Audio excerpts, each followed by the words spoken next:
It's the holiday season, so welcome to another weekly edition of the Best Way to Smoke News, sponsored by none other than that glue gall.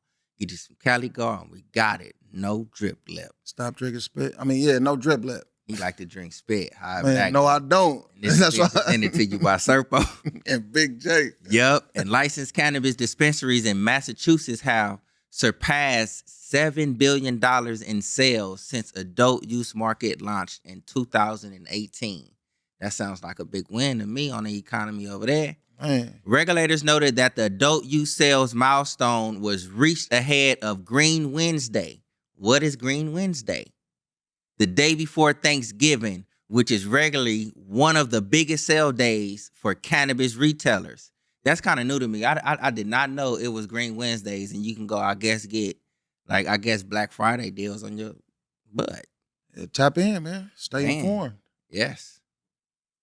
Oh, where was that? Oh, during this year's Green Wednesday, licensed retailers sold $7.9 million worth of cannabis, nearly 500,000 more than last year. And it was the second biggest day of sales after this year's April's 20 consumers holiday.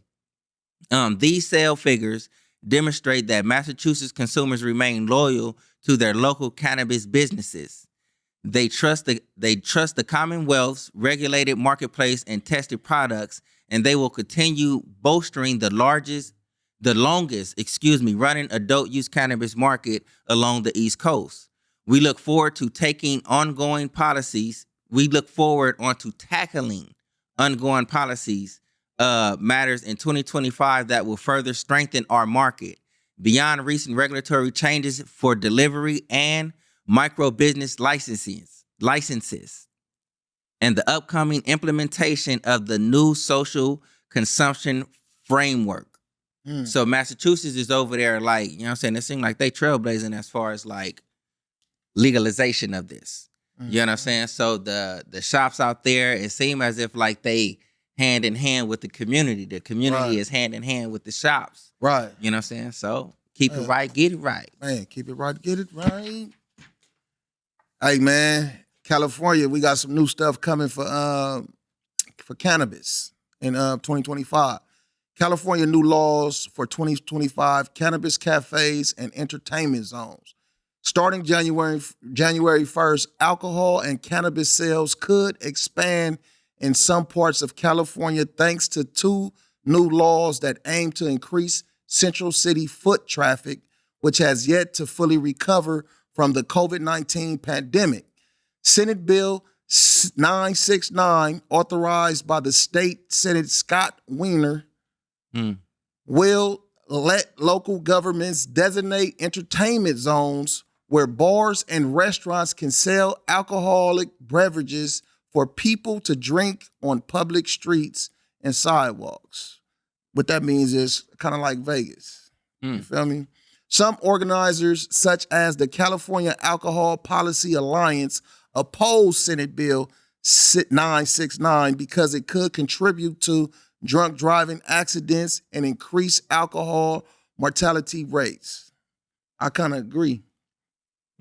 A Senate Bill 1775 legalizes Amsterdam-style cannabis cafes, allowing lounges to also sell food and drinks that aren't prepackaged.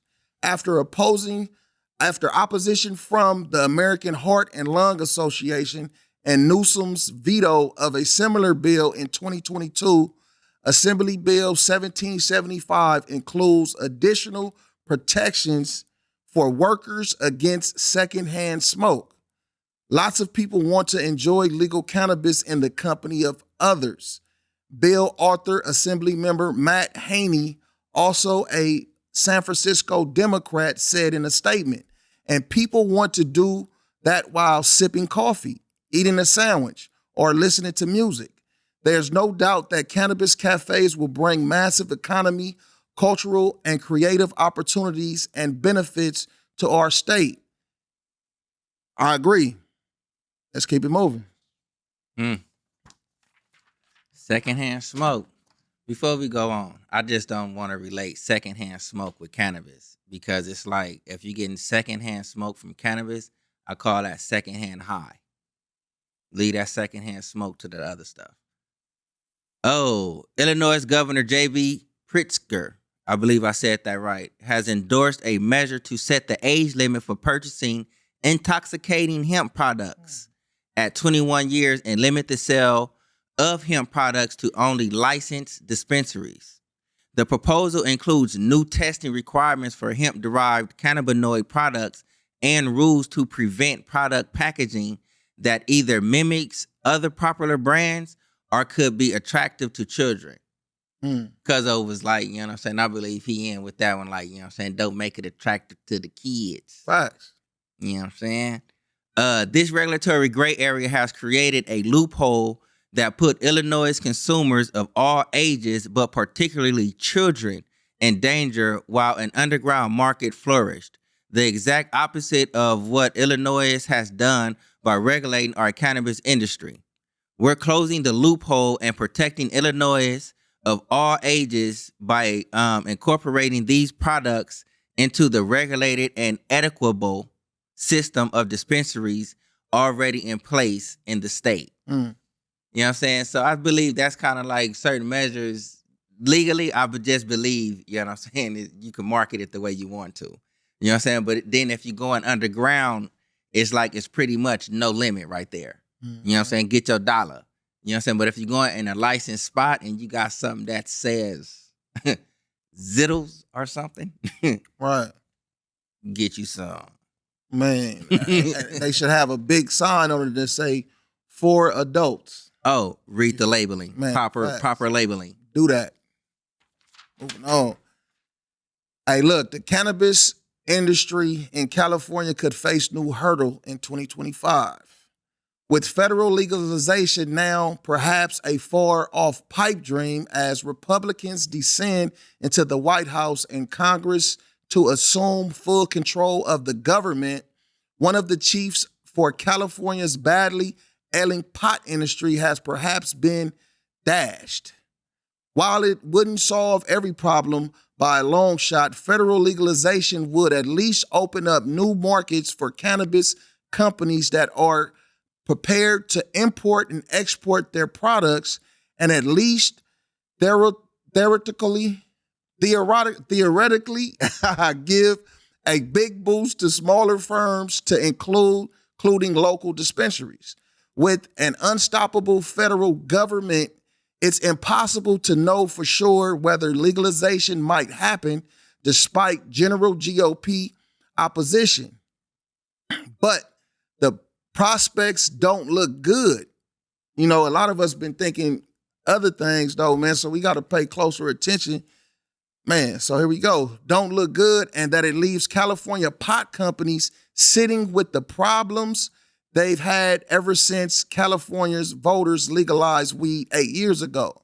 That is but for a few bright spots, like during the worst of the COVID pandemic, you know, sales was soaring at that time. No, it was out of control. They thought we was going to disappear. Man, the bad news continues to pile up. Bankruptcies, layoffs, cutbacks, high prices, thin profit margins, and enormous losses. Public companies like the Salinas-based Lowell Farms have laid off tons of people, nearly half the workforce in Lowell Farms' case. Lowell reported a loss of $3.6 million in its recent quarter, not in a year, in a quarter. For 3 months? Gold Flora, meanwhile, reported a quarterly loss of a swoon inducing $18.8 million, and the Costa Mesa-based company is reportedly having trouble paying its debts. At least one lawsuit alleges that anyway. The company also announced that it would be trimming its staff by 10%. All that combined with other grim news led John Schroyer of the trade publication Green Market Report to wonder how long until more of them join the Congo line into this reverse ship and bankruptcy. And this is something that, you know, we do talk about a lot. You know what I mean? So I would just say, man, companies, people that want to get into it, pay attention to what's going on to see if it's really worth the risk for you. Feel me? Man, say that shit again. Man. Oh, Canadian GNX. Canadian officials last month missed the legislated deadline to implement a program for the mass pardoning of citizen cannabis possession records. In a statement to the CBC, the Royal Canadian Mounted Police, RCMP, said it is proceeding with a manual validation and setting records aside and apart. This work requires extensive research and significant effort. Anna Maria, I'm gonna just say E. It's a cold last name, but she's a criminal defense attorney and former director of the advocacy group Cannabis Amnesty, told the CBC that she is not surprised by the delay. Now, every time or anything to do with cannabis reform, cannabis legislation, as far as on the up and up, there's always some type of delay. A delay that's going to cause the delay. Right. You know what I'm saying? You can just press Control, Alt, delete, and have them all disappear. There would have to be a coordinated effort on the part of the federal government to work with the provincial government and various law enforcement entities around the country, and I just haven't seen that happening. So pretty much in a nutshell, it's like everybody needs to get on one page. On accord. You know what I mean? Because it's like, it's not, well, it is a lot of different strains. Right. You know what I'm saying? But it's really only one cannabis. You know what I mean? Ain't So no just question. like, man, it's all doing the same thing. That's your weekly news with Serpo Jr. Hey, Jay. Baby. Really only one.